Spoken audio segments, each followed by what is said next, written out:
انسان بھوکے مر رہے ہیں۔ آج انسان لوگوں کے انتقام کی بھیٹ چڑھ رہے ہیں، ظلم اور جوڑ کے بھیٹ چڑھ رہے ہیں، اور یہ لوگ سمجھ رہے ہیں کہ ہم حکومت چلا رہے ہیں، ہم نظام چلا رہے ہیں۔ اتنا بڑا حکمران کہ 40,000 مربع میل کے اندر حکومت کرنے والا، اور میٹھی نیند نہیں سوتا، راحت کے سانس نہیں لیتا۔ آج تو حالات یہ ہیں جہاں کسی کو تھوڑا سا عہدہ ملا تو عہدہ ملنے کے بعد وہ چاہتا ہے کہ میں قوم کا خون کیسے چوسوں، اپنی فکر اپنی ہی دھن ہے، خلیفۃ المسلمین ہے، مگر اپنا جسم ڈھانپنے کے لیے مکمل چادر اور مکمل لباس بھی نہیں ہے۔ دنیا حیرت میں ہے، کبھی اتنا بڑا حکمران، اتنا بڑا خلیفہ، کبھی کپڑوں پر پیبند لگے ہوئے ہیں، ایک نہیں کئی پیبند لگے ہیں، کبھی صورت حال یہ ہے کہ اپنا جسم ڈھانپنے کے لیے ایک چادر کے علاوہ کوئی دوسری چادر نہیں ہے۔ سیرت نگاروں نے لکھا ہے، مورخین نے لکھا ہے، عمر بن خطاب رضی اللہ تعالیٰ مسجد نبوی میں خطبہ دینے کا وقت ہو چکا تھا، خطبہ دینا چاہتے تھے۔ حضرت عمر بن خطاب کے پاس ڈبل چادر نہیں ہے کہ جس کو زیب کر سکے، استعمال کر سکے، صرف ایک ہی چادر آپ کے پاس موجود ہے۔ کون ہے؟ بڑا حکمران، بڑا خلیفہ، اور صرف ایک چادر۔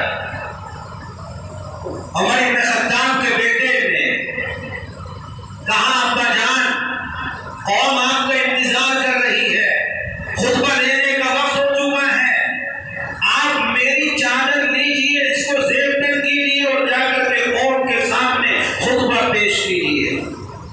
عمر بن خطاب رضی اللہ تعالیٰ اپنے بیٹے کی چادر لیتے ہیں، اسے زیب کر کے مسجد نبوی میں آتے ہیں۔ لوگوں نے دیکھا عمر بن خطاب نے ایک ہی طرح کی 2 چادریں استعمال کر رکھی ہیں، 2 چادریں زیب کر کیے ہوئے ہیں۔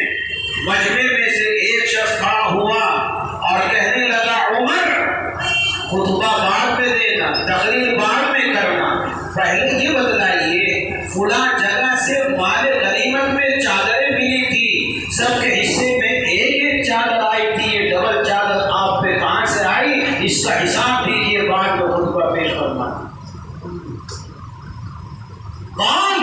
ایک عام آدمی، دنیا کے اتنے بڑے حکمراں سے، دنیا کے اتنے بڑے خلیفہ سے، جس کا 40 لاکھ مربع میل کے اندر رعب اور دبدبہ قائم ہو، جس کا ڈنکا بجتا ہو، ایک عام آدمی کھڑا ہو کر کے کہتا ہے، عمر بن خطاب، خطبہ بعد میں پیش کرنا، پہلے حساب دیجیے ڈبل چادر کہاں سے آئی ہے؟ مال غنیمت میں تو صرف آپ کو ایک ہی چادر ملی تھی، کہیں آپ نے خیانت تو نہیں کی کہ ڈبل چادر آپ نے اپنے لیے رکھ لی ہے؟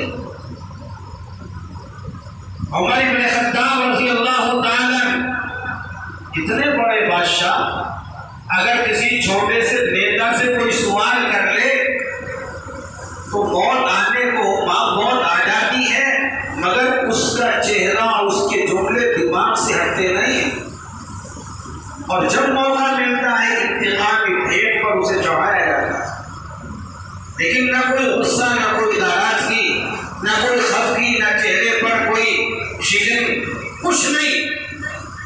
فرمایا کہ سوال کرنے والے کا سوال بجا ہے، لیکن اس کا جواب میں نہیں دوں گا، میرا بیٹا مجلس کے اندر موجود ہے، میرا بیٹا یہاں ہے، وہ جواب پیش کرے گا۔ عمر بن خطاب رضی اللہ تعالیٰ عنہ کا رخت جگر، آپ کا نور نظر، آپ کا بیٹا کھڑا ہوتا ہے اور کہتا ہے، لوگوں، ڈبل چادر کی حقیقت سنو، ڈبل چادر کی کیفیت سنو۔ خطبہ دینے کا وقت ہو چکا تھا، ابا جان کے پاس کوئی دوسری چادر نہ تھی جس سے اپنے بدن کو چھپا پاتے۔ میں نے کہا، ابا جان، ایک چادر آپ کی ہے، ایک چادر آپ میری لے لیجئے۔ یہ ڈبل چادر ایک کو تہمن کے طور پر اور ایک کو قمیص کے طور پر زیب تر کر لیجئے اور قوم کے سامنے پہنچ جائیے۔ جائیے، قوم کے سامنے پیش کیجیے، پیش ہو جائیے، یہ ڈبل چادر ابا جان کی نہیں ہے بلکہ عبداللہ کی ہے، عمر کے بیٹے کی ہے، آپ کے لفظ ذکر کی ہے، یہ ابا کی چادر نہیں ہے۔ کوئی ایسا نظام چلانے والا ہے، کوئی ایسا حکمراں، یہ عمر